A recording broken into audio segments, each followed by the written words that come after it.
Hello guys, I am going to welcome you all on my YouTube channel. I hope so you all are well. तो चलिए हम जल्दी से start करते हैं हमारा शो जिसका नाम है BCA, that stands for BCA, best current affairs.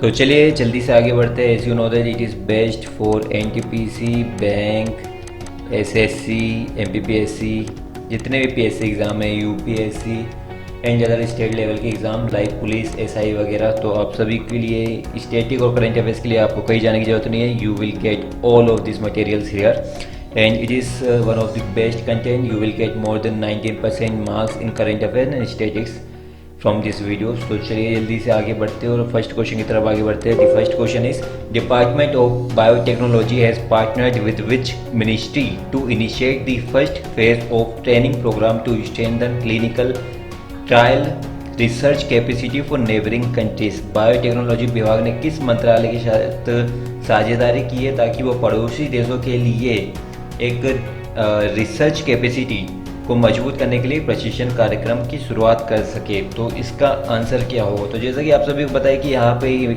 आराम से हम गेस कर सकते हैं क्योंकि because we are talking about neighbouring countries. Neighbouring countries की बात कर रही है तो ट्राइबल तो आना नहीं है, मिनिस्ट्री ऑफ सोशल एम्पावरमेंट भी नहीं आएगा, मिनिस्ट्री ऑफ एग्रीकल्चर भी नहीं आएगा। सिंपल सी बात है। तो हमारा आंसर क्या होने वाला है? हमारा आंसर होने वाला है मिनिस्ट्री ऑफ एक्सटर्नल अफेयर्स, विदेश मंत्रालय इज द राइट आंसर। तो ये कर क्या रहा है? ये एक ऐसा ट्रेनिंग प्रोग्राम चला रहे हैं जिससे हम स्ट्रेंथन करेंगे क्लिनिकल ट्रायल्स को। क्लिनिकल जितनी भी ट्रायल्स की रिसर्च कैपेसिटी होती है उन सभी को हम स्ट्रेंथन करने की बात कर रहे हैं। ठीक है, अब बात आती है कि यहाँ पे बहुत सारी मिनिस्ट्रीज रखी है। तो चलिए थोड़ी थोड़ी जल्दी से इनके बारे में स्टैटिक फैक्ट्स पढ़ लेते हैं कि क्या क्या हमारे एग्जाम में आ सकता है अपकमिंग एग्जाम में। तो यहाँ पे लिखा है ministry of agriculture. Ministry of agriculture के हेड कौन है? Narendra Singh Tomar. Yes, Narendra Singh Tomar is the minister of ministry of agriculture and farmers welfare. Ministry of tribal affairs के कौन है? मिनिस्ट्री ऑफ ट्राइबल अफेयर्स के है Jaswant Sinha, Suman bhai Bhabho. Yes, Suman bhai Bhabhor. The name is Jaswant Sinha Suman bhai Bhabhor is the minister of ministry of tribal affairs. Ministry of social empowerment and social justice के कौन है? इनका नाम है तावर चंद गहलोत। यस, तावर चंद गहलोत। गहलोत किस स्टेट से बिलोंग करते हैं? राजस्थान के head again. Ministry of external affairs की बात करें तो कौन है यहाँ पे? हमारे है सुब्रमण्यम जयशंकर। यस, सुब्रमण्यम जयशंकर। सुब्रमण्यम जयशंकर मिनिस्टर तो है विदेश मंत्रालय के, बट पहले ये क्या थे? ये थे इंडियन एम्बेसडर। यस, ये थे Indian ambassador to US। Yes, United State के इंडियन एम्बेसडर थे ये। इंडियन एम्बेसडर और इंडियन हाई कमिश्नर के बीच में क्या डिफरेंस होता है? हर वीडियोस में मैंने जैसे बताया आपको, इंडियन एम्बेसडर होते हैं अदर कंट्रीज़ के लिए, लेकिन जितने भी कॉमनवेल्थ कंट्रीज, यस, जितनी भी कॉमनवेल्थ कंट्री है वहाँ पे रहते हैं हमारे हाई कमिश्नर। चलिए नेक्स्ट क्वेश्चन की तरफ जल्दी से आगे बढ़ते हैं। नेक्स्ट क्वेश्चन हमारे सामने ये है कि the central government has raised the limit for use of state disaster response fund from 35% to how many percent to combat कोविड-19। केंद्र सरकार ने राज्य आपदा प्रतिक्रिया कोष के उपयोग की सीमा 35% से बढ़ाकर कितने प्रतिशत कर दी है कोविड-19 से मुकाबला करने के लिए? तो इसका राइट आंसर है 50%। यस, तो ये आखिर हुआ क्या है? जैसे कि आप सभी को पता है कि SDRF का फुल फॉर्म आप याद रख लीजिए। इसका फुल फॉर्म है स्टेट डिजास्टर रिस्पॉन्स फंड। यहाँ पे क्या होता है कि स्टेट में जितने भी डिजास्टर आते हैं उनसे रिस्पॉन्स करने के लिए हमारे पास फंड रहता है। तो इस फंड में जितना भी अमाउंट रहता है उसका 35% यूज़ होने की बात की गई थी, लेकिन कोरोना के कारण उसका 50% यूज़ होने वाला है। क्यों यूज़ होने वाला है? Because of corona virus. ठीक है, ताकि जितने भी स्टेट्स हैं उनकी हेल्प करे जा सके, हमारी फाइनेंस उनको दिया जा सके। अब बात करते हैं हम कि ये कहाँ पे अनाउंस हुआ है। तो ये किया था announce prime minister Narendra Modi ने। Yes, prime minister Narendra Modi ने। और ये किन स्टेटों में सबसे पहले अप्लाई होगा? ये अप्लाई होगा आंध्र प्रदेश, महाराष्ट्र, कर्नाटका, पंजाब, तमिलनाडु, उत्तर प्रदेश एंड दिल्ली। यस, ये 7 जगहों में सबसे पहले ये अप्लाई होने वाला है कि हमारे SDRF का 50% पार्ट जो रहेगा फाइनेंस करा जाएगा इन स्टेट्स को। चलिए नेक्स्ट क्वेश्चन की तरफ आगे बढ़ते हैं। India along with which country has conducted the water partnership forum on water conservation. Bharat ने किस देश के साथ जल संरक्षण पर जल भागीदारी फोरम का संचालन किया है। तो आखिर ये चल क्या रहा है, तो चलिए मैं इसके बारे में आपको थोड़ी सी स्टैटिक बात बता देता हूँ कि क्या है। देखिए ऐसा है कि हमें इंफ्रास्ट्रक्चर डेवलपमेंट, यस, हमें इंफ्रास्ट्रक्चर डेवलपमेंट प्लस जितने भी water conservation, yes, water conservation के लिए हमें एक कंट्री के साथ पार्टनरशिप करनी पड़ रही है, क्योंकि उनके यहाँ भी वही सेम प्रॉब्लम है जो हमारे यहाँ है। ठीक है, तो अब इनका जो ये जो कौन सी कंट्री जिसके साथ हम ये इतनी सारी बातें कर रहे हैं या जिसके साथ हम एक पार्टनरशिप करने जा रहे हैं जिसे वाटर पार्टनरशिप के नाम से जाना जाएगा, तो इसका नाम है United Kingdom. Yes, the right answer is United kingdom. यहाँ से बात होती है कि आखिर इंडिया को, जैसे मैंने आज को आप सभी को बता रहा हूँ कि जितनी मीटिंग हो रही है वर्चुअली हो रही है, क्योंकि हम कोरोना की वजह से वहाँ नहीं जा सकते। दैट्स वाई ये मीटिंग भी वर्चुअली हुई थी।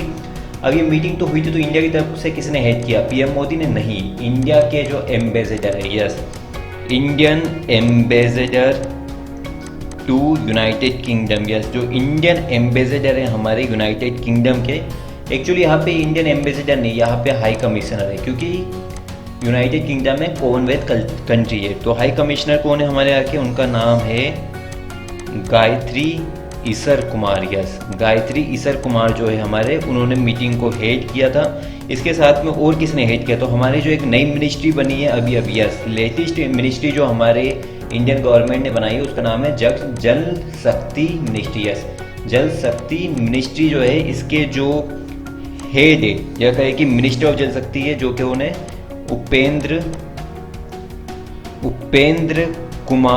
प्रसाद सिंह। यस, उपेंद्र प्रसाद सिंह, इन दोनों ने मिलकर इंडिया को रिप्रेजेंट किया था। चलिए थोड़े से स्टैटिक फैक्ट्स की बात कर लेते हैं यहाँ पे कि एग्जाम में कौन कौन से स्टैटिक फैक्ट्स बन सकते हैं। जैसे कि मैं हमेशा कहता हूँ कि स्टैटिक्स अलग से नहीं आता है, जितने भी क्वेश्चन करेंट अफेयर्स में बनते हैं उनमें जितने स्टैटिक फैक्ट रहते हैं वही एग्जाम में आते हैं। ये मेरा एक्सपीरियंस है, और कोई भी स्टैटिक कभी नहीं आता है। जर्मनी की बात करते हैं, तो जर्मनी की आखिर कैपिटल क्या है? जर्मनी की कैपिटल है बर्लिन, करेंसी है यूरो। यहाँ पे इनके प्रेसिडेंट का नाम है Frank Walter Steinmeier. Yes, Frank Walter Steinmeier is the head of Germany.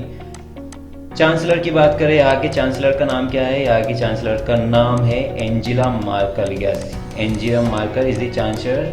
ये पहली ऐसी वर्ल्ड की पॉलिटिशियन बनी थी जिन्हें कोरोना हुआ था। यस, सबसे जो फेमस लोगों में से ये पहली पर्सन थी जिन्हें कोरोना हुआ था। यूएस की बात करें तो कैपिटल है वॉशिंगटन डीसी। डीसी का फुल फॉर्म है डिस्ट्रिक्ट ऑफ कोलंबिया। हेड का नाम है डोनाल्ड ट्रंप। अगर बात करें करेंसी की, तो डॉलर है। जापान की बात करें तो कैपिटल है टोक्यो, बहुत ही ज़्यादा ब्यूटीफुल सिटी है ये टोक्यो। करेंसी की बात करें येन है। अगर हेड की बात करें तो Shinzo Abe is the PM of Japan. United kingdom की बात करें तो करेंसी है पाउंड। पाउंड के साथ साथ यहाँ पे पेनी भी यूज होता है। पेनी की यूज होता है यहाँ पे, क्योंकि जैसे डॉलर के लिए जैसे रुपये के लिए होता है पैसा, डॉलर के लिए होता है बक्स, वही पाउंड के लिए होता है पेनी। यस, तो यूनाइटेड किंगडम की बात करें अगर कैपिटल की, तो लंदन इज द कैपिटल। अगर बात करें हेड की, तो क्या है हेड इनके? यस, इनके हेड का नाम है बोरिस जॉनसन। बोरिस जॉनसन, जिन्हें भी कोरोना हो चुका है। चलिए आगे बढ़ते हैं नेक्स्ट क्वेश्चन की तरफ। Raigir railway station which was renamed as Yadadri railway station is located in which state? Raigir railway station, जिसे यादाद्री रेलवे स्टेशन का नाम दिया गया था, वह किस राज्य में स्थित है? तो इसका आंसर है तेलंगाना। यस, तेलंगाना राज्य में ये स्थित है। इंडियन रेलवे ने अनाउंस किया है कि वो जो रायगीर रेलवे स्टेशन का नाम है, उसका नाम चेंज करके क्या रखने वाले हैं? Yadadri railway station. इसको याद कर लीजिए बिल्कुल। अब बात करते हैं कि एग्जाम में क्वेश्चन कैसे आ सकता है। तो एग्जाम में क्वेश्चन आ सकता है कि आखिर कौन से जोन से बिलोंग करता है? तो ये है south central railway. Yes, south central railway में बिलोंग करते हैं। तेलंगाना की बात कर लेते थोड़ी बहुत। तेलंगाना की, जैसे कि हमें सभी पता है कि कैपिटल है हैदराबाद। ये किससे अलग हुआ है? आंध्र प्रदेश से अलग हुआ है। ये आंध्र प्रदेश की कैपिटल भी हैदराबाद ही है फिलहाल में। आगे चल के क्या हो जाएगी? अमरावती। केरला की बात करें तो तिरुवनंतपुरम। गोवा की बात करें तो पानाजी। यस, गोवा की बात करें तो पानाजी इज द कैपिटल। चलिए आगे बढ़ते हैं जल्दी से। नेक्स्ट क्वेश्चन हमारे सामने कि India's first coast guard academy will be stabilized in at which city. Bharat का पहला कोस्ट गार्ड एकेडमी किस शहर में स्थापित होने वाला है। कोस्ट गार्ड क्या होता है, जहाँ पे हमारे जितने भी शिप्स रहते हैं, शिप्स मतलब कौन से वॉर शिप्स रहते हैं, उनको रखा जाता है। यस, वॉर शिप्स को जहाँ पे रखा जाता है that is called the coast guard. तो कहाँ पे होने वाला है, इसका आंसर आपको बड़ी आसानी से गेस कर सकते हो, मंगलुरु। बिकॉज मंगलुरु ऐसी जगह है जहाँ पे ये चीज़ें बहुत ज़्यादा होती है। तो मंगलुरु इंडिया का जो फर्स्ट कोस्ट गार्ड एकेडमी बनने वाली है वो मंगलुरु में बनने वाली है। ये किसने कहा है, ये एक डिफेंस के स्पोक्स पर्सन ने कहा है। जगह की बात करें कितना एरिया कवर करने वाली है, तो ये 150 एकड़ का एरिया कवर करने वाली है। ठीक है, चलिए इस क्वेश्चन के बाद नेक्स्ट क्वेश्चन की तरफ आगे बढ़ते हैं। The airport authority of India has commenced work on airport expansion in which country. भारतीय विमानपत्तन प्राधिकरण, जिसे एयरपोर्ट अथॉरिटी ऑफ इंडिया के नाम से भी जाना जाता है, इसको थोड़ा सा आप जरा याद कर लीजिएगा। क्यों याद कर लीजिएगा, बिकॉज ए का फुल फॉर्म कभी कभी स्टैटिक में पूछ सकते हैं। एयरपोर्ट अथॉरिटी ऑफ इंडिया ने किस देश में हवाई अड्डे के विस्तार पर काम करना शुरू किया है। तो इसका आंसर बड़ा ही प्यारा है, क्योंकि ऐसी कंट्री है जिसके साथ हम बहुत कुछ करते रहते हैं, उसका नाम है मालदीव्स। तो हुआ क्या है कि government of Maldives, yes government of Maldives ने हमसे रिक्वेस्ट की कि वो करे कि हमारे उनके यहाँ एक एयरपोर्ट है, उसका नाम भी याद रखना है आपको, any Madho, yes any Madho international airport. इसके एक्सपेंशन की बात करिए, ठीक है, एक्सपेंशन करेंगे तो इन्हें पैसे की जरूरत रहेगी। तो हम कितना पैसा देंगे, इनको देंगे हम $800 मिलियन। यस, $800 मिलियन, इस फिगर को भी याद रखिए, ये हम देने वाले हैं मालदीव्स को। ठीक है, अभी किससे फाइनेंस हो रहा है, तो ये फाइनेंस कर रहा है हमारा एक्सिम बैंक। एक्सिम का फुल फॉर्म क्या है, export import bank. Other country में एक्सपोर्ट बैंक या एक्सिम बैंक ही फाइनेंस करता है, तो ये फाइनेंस करता है। और इंडिया की तरफ से किसने हेड किया है इंडिया को, एयरपोर्ट अथॉरिटी ऑफ इंडिया ने। ठीक है, मालदीव्स की बात करें तो कैपिटल क्या है, Male. Yes, Male is the capital, rupee is the currency. Male और माली के बीच में कंफ्यूज मत होना, Male is the city and Mali is the country. Mauritius की बात करें तो Port Louis, yes Port Louis is the capital and currency rupee. Mauritius ऐसी जगह है जहाँ मैक्सिमम लोग इंडियंस हैं। नेपाल की बात करें तो Kathmandu is the capital, rupee is the currency. Bangladesh की बात करें तो Dhaka is the capital and taka is the currency. Next question, which state government has launched Mukhyamantri Gramya परिवहन अखोनी रिसेंटली। हाल ही में किस राज्य सरकार ने मुख्यमंत्री ग्राम्य परिवहन अचोनी लॉन्च किया है। तो इसका आंसर है असम। यस, सर्बानंद सोनोवाल जो कि चीफ मिनिस्टर है कहा के आसाम के, उन्होंने लॉन्च किया है मुख्यमंत्री ग्राम्य परिवहन अचोनी। ये क्या करेगा, ये कुछ नहीं करेगा, ये जो रूरल ट्रांसपोर्ट है, ये एक रूरल ट्रांसपोर्ट की स्कीम है। ठीक है, रूरल ट्रांसपोर्ट की स्कीम में इसके अंदर क्या होगा, इसके अंदर जो लाइट मोटर्स व्हीकल्स होते हैं, यस जो लाइट मोटर के व्हीकल होते हैं उन्हें प्रोवाइड करेंगे रूरल एरिया में। ठीक है, सिक्किम की बात कर लेते हैं थोड़ी बहुत। सिक्किम क्यों फेमस है, क्योंकि सिक्किम के जो है जी वो ज़्यादा फेमस है। जल्दी से कमेंट बॉक्स में आंसर दीजिए कि आगे सिक्किम के सीएम का नाम क्या है। चलिए थोड़ा सा समझ लेते हैं यहाँ पे कि असम की कैपिटल क्या है। असम की कैपिटल है दिसपुर। ठीक है, बिहार की बात कर लेते हैं। बिहार की कैपिटल है पटना। उड़ीसा की बात करें हम तो उड़ीसा की कैपिटल क्या है, भुवनेश्वर। यस, उड़ीसा की कैपिटल है भुवनेश्वर। इसी के साथ बात करते हैं हम सिक्किम की कैपिटल जो भी है, जल्दी से कमेंट बॉक्स में आंसर दीजिए कि आखिर सिक्किम की कैपिटल क्या है। नेक्स्ट क्वेश्चन की तरफ आगे बढ़ते हैं। Find the state government which has inaugurated 2 major projects worth around 1226 crore रुपए to be set up in collaboration with European Union countries. राज्य सरकार का पता लगाइए जिसने यूरोपियन यूनियन संघ के देशों के सहयोग से स्थापित की जाने वाली लगभग 1226 करोड़ रुपए की 2 बड़ी हरित परियोजनाओं का उद्घाटन किया है। तो इसका आंसर है West Bengal. Yes, West Bengal is the right answer. West Bengal में किसने किया है, ममता बनर्जी। यस, ममता बनर्जी जो कि सीएम है वेस्ट बंगाल की, उन्होंने डिसाइड किया है कि वो 2 बड़े मेजर प्रोजेक्ट जो है वो यूरोपियन यूनियन की कंट्रीज के साथ में करने वाली है।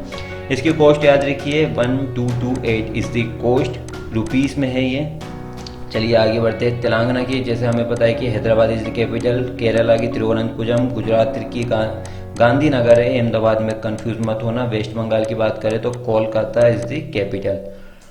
Next question, Madhya Pradesh targets house hold tap connection in all rural areas under जल जीवन मिशन बाय विच ईयर। किस मध्य प्रदेश जल जीवन मिशन के तहत सभी ग्रामीण क्षेत्रों में किस वर्ष तक घरेलू नल कनेक्शन का लक्ष्य है? आदि आंसर है 2023। ये जो स्टार्ट हुआ था 2019 में किया गया था, 4 साल का लक्ष्य था, 2023 में ख़त्म होगा। इसके अंदर क्या किया जाएगा? ₹197 करोड़, ये फिगर याद रखिए। 197 करोड़ का अमाउंट इस प्रोजेक्ट का, इसमें कुछ नहीं करना है, जबकि हमें ये करना है कि ड्रिंकिंग वाटर, यह कहेगी क्लीन ड्रिंकिंग वाटर जो है ये वो प्रोवाइड करना है। हमें कहाँ पे प्रोवाइड करना है? हर रूरल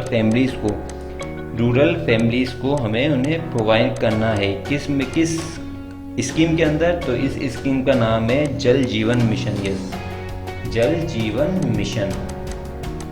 नेक्स्ट क्वेश्चन की तरफ आगे बढ़ते हैं। Which bank has launch its first of its kind digital facility named save pay for contactless debit card based payment. किस बैंक ने संपर्क रहित डेबिट कार्ड आधारित भुगतान के लिए सेफ पे नाम की अपनी तरह की पहली डिजिटल सुविधा उपलब्ध कराई है? तो इसका आंसर है IDFC first bank. Yes, IDFC पहले बैंक था, उसमें फर्स्ट NBFC मिल गया तो IDFC फर्स्ट बैंक बन गया। It is the right answer. आखिर इसमें होने क्या वाला है, चलिए इसको समझते हैं। इसमें कुछ नहीं होगा, जो आपका डेबिट कार्ड रहता है वो अब नहीं रहेगा। यस, आपको ATM में नहीं जाना। अब जैसे POS मशीन रहती है ना, किसी भी शॉपकीपर के पास जाते हैं, ऐसी कुछ मशीन रहती है जिसे कहते हैं POS मशीन, या बैंक में भी रहती है, यहाँ से एक रिसिप्ट निकलती है।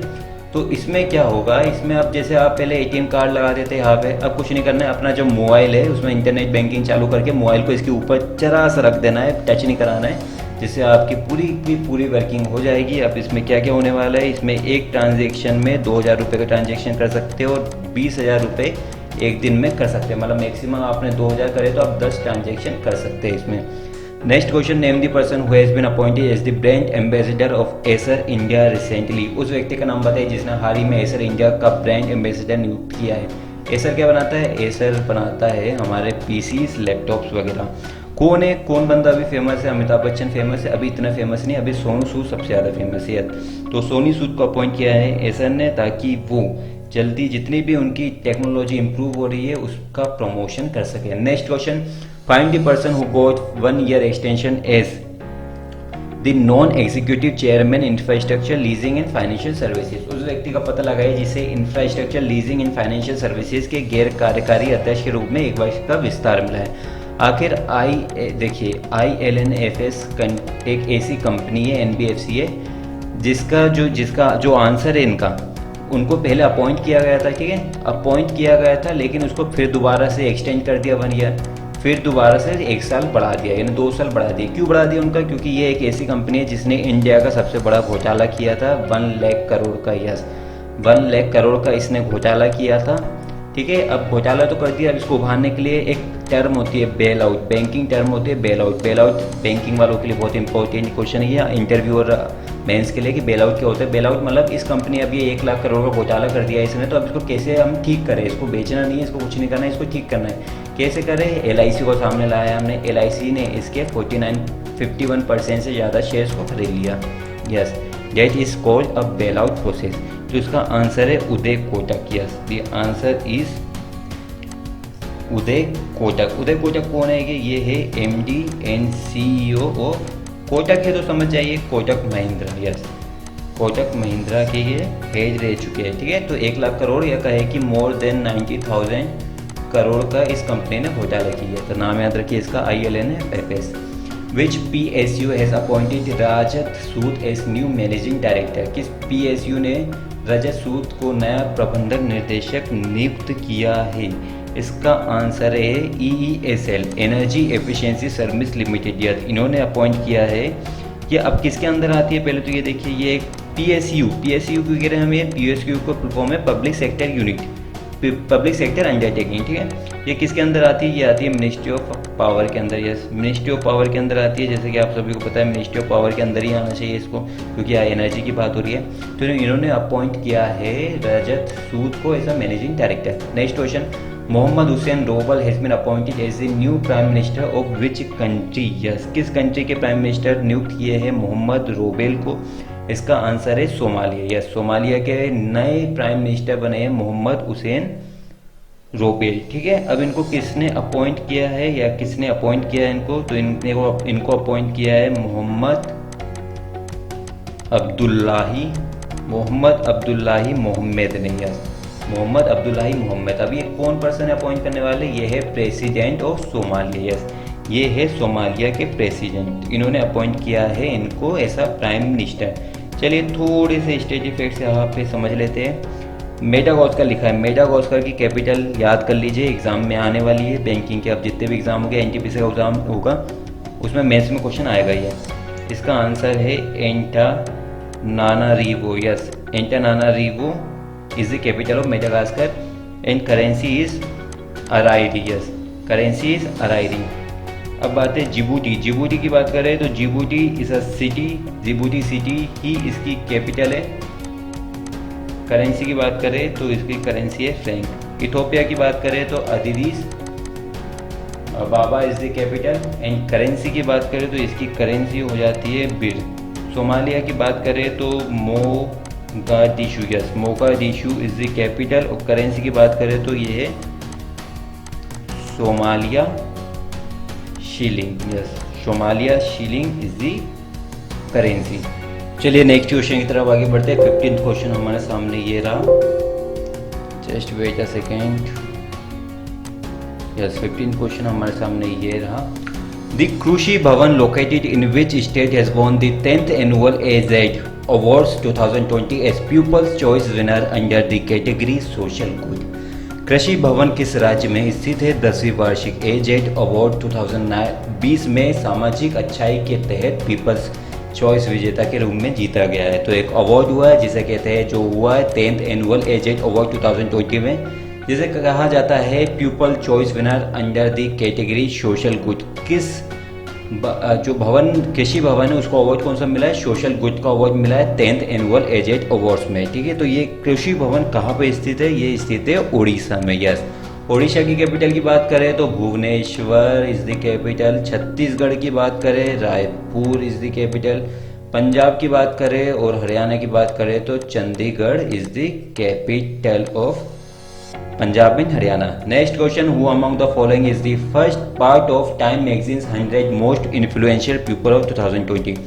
टाइम मैगजीन को याद रखिए, वर्ल्ड की सबसे बड़ी मैगजीन में से एक है। ये हर साल क्या निकालती है? टॉप 100 मोस्ट इन्फ्लुएंशियल पीपल, मतलब जिन्होंने अपनी प्रतिभा से सबसे ज़्यादा लोगों को प्रभावित किया। निम्नलिखित में से कौन टाइम मैगजीन के 2020 के 100 सबसे प्रभावशाली लोगों में से एक है? तो इसका आंसर है the one and only mister prime minister Narendra Modi, is the right answer. इनने 100 लोगों की लिस्ट निकाली है, जिसमें कौन कौन से लोग शामिल होते हैं? पियोनर होते हैं, कुछ लीडर्स होते हैं, टाइटन्स होते हैं, आर्टिशियंस होते हैं एंड आइकॉन्स रहते हैं, ठीक है। तो जिन्होंने अपने इम्पैक्ट से वर्ल्ड को हिला दिया, सीधी सी बात है। तो अब इंडिया की तरफ से कौन कौन अपॉइंट हुए हैं, कौन कौन को मिला है या नॉमिनेट हुए थे? Modi ji first, second one is Ayushmann Khurana, one of the great actor and singer, ठीक है। Next one is professor Ravindra Kumar, yes, professor Ravindra Gupta. क्यों मिला है? क्योंकि HIV और एड्स के ट्रीटमेंट के लिए। अगर HIV और एड्स का फुल फॉर्म मालूम है अपने को, अगर आपको पता है तो उसका जल्दी से आंसर करिए कमेंट बॉक्स में, ठीक है। इसी के साथ सुंदर पिचाई, कौन नहीं पहचानता इनको। I really like this man because he and her partner before being the head of Alphabet and Google, CEO of Alphabet and Google were together. They helped each other and they made their career and now they are the successful one, ठीक है। Next question की तरफ आगे बढ़ते हैं। Who has become the first Indian woman observer to operate from warships? युद्धपोतों से संचालित करने वाली भारतीय पहली महिला पर्यवेक्षक कौन बनी है? तो इसका आंसर एक नहीं है, इसके आंसर है 2, यस, कुमुदिनी त्यागी एंड रीति Singh is the right answer. मतलब आंसर है बोथ 1 और 2। हुआ क्या है कि 21 सितंबर 2020 को सब लेंटिनोइड के नाम से जानी जाती है कुमुदिनी त्यागी एंड सब लेंटिनोइड रीति सिंह बन गई है पहली देश की वुमेन जिन्होंने फ्रंट लाइन वॉरशिप वॉरशिप्स में क्या काम किया है? S N observers, yes, S N observers की तरह काम किया है। ठीक है, अभी कहाँ पे काम किया है? इन्होंने किया है एक सेरेमनी में। ठीक है, एक सेरेमनी में जो कि इंडियन नेवी शिप की थी, इंडियन नेवी शिप की सेरेमनी में। कहाँ पे? INS गरुड़ में, यस, INS गरुड़ में। INS का फुल फॉर्म क्या होता है? Indian Nawal system, yes, Indian Nawal system your ship. ठीक है, INS गरुड़ में। कहाँ पे? कोची में। कोची कहाँ पे? केरला में, yes. Next question, which edition of world economic forum sustainable development impact summit 2020 was held under the banner realizing a great reset for sustainable development. World economic forum के सस्टेनेबल डेवलपमेंट इम्पैक्ट समिट 2020 के किस संस्करण का आयोजन हाल ही में सतत विकास के लिए एक महान रिसेट का एहसास के बैनर के तहत किया गया है? यस, इस बैनर का नाम याद रख लिया, realizing a great reset for sustainable development. कितने SDG है सस्टेनेबल डेवलपमेंट गोल से? 17 सस्टेनेबल डेवलपमेंट गोल है। तो इनका एडिशन कहाँ पे हुआ है? कौन सा एडिशन हुआ है? तो यहाँ पे हुआ है 4th edition of world economic forum का। ठीक है, अब बात कर लेते हैं कि आखिर क्यों ये किया जा रहा है। क्योंकि सस्टेनेबल डेवलपमेंट गोल्स हमारे वो गोल्स है जिन्हें हमें एनी हाउ अचीव करना ही है। ये 17 गोल है, इन्हें हर कंट्री को अचीव करना है। 19th question, which indigenously developed missile was successfully night test fired from Chandipur Odisha. Chandipur Odisha का नाम तो बिल्कुल याद रखिए, ये बहुत अच्छी साइट है टेस्ट फायरिंग की। स्वदेशी रूप से विकसित मिसाइल को चांदीपुर उड़ीसा सितंबर 2020 से सफलतापूर्वक रात्रि परीक्षण किया गया है। तो उसका नाम क्या है? इसका नाम है पृथ्वी 2। यस, पृथ्वी 2 जो है एक इंडिजीनियस मेड मिसाइल है। यस, एग्जाम में क्वेश्चन है इनमें से इंडिजीनियस मेड या डेवलप्ड मिसाइल कौन सी है? तो उसका नाम है पृथ्वी। यस, इसको नाइट टेस्ट फाइट किया, मतलब रात में टेस्ट फाइट किया था चांदीपुर उड़ीसा से। Last question of the show, the name the company which इंटर्स into partnership with moments for its second satellite launch. उस कंपनी का नाम बताइए जो अपने दूसरे उपग्रह प्रक्षेपण के लिए मोमेंटस के साथ साझेदारी कर रही है। तो मोमेंटस एक ऐसी कंपनी है जो स्पेस सैटेलाइट ट्रांसपोर्टेशन का काम करती है। मतलब स्पेस के जितने भी ट्रांसपोर्टेशन होते हैं, स्पेस के जितने भी सैटेलाइट है वहाँ पे ट्रांसपोर्टेशन का काम करती है।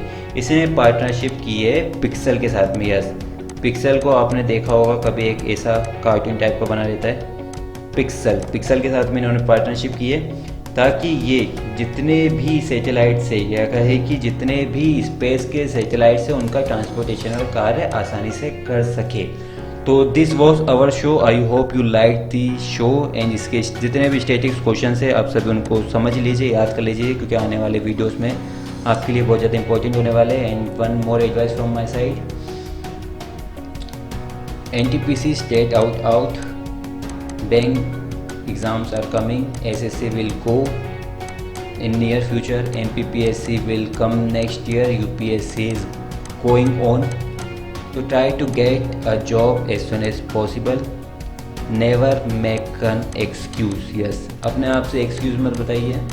लोग बोलते हैं हमसे होता नहीं है, होगा, बिल्कुल होगा, डेफिनेटली होगा, क्यों नहीं होगा। But try to make a target. Yes, एक टारगेट बना लीजिए where you have to go and then start your preparation because it is a journey and it is a very beautiful journey.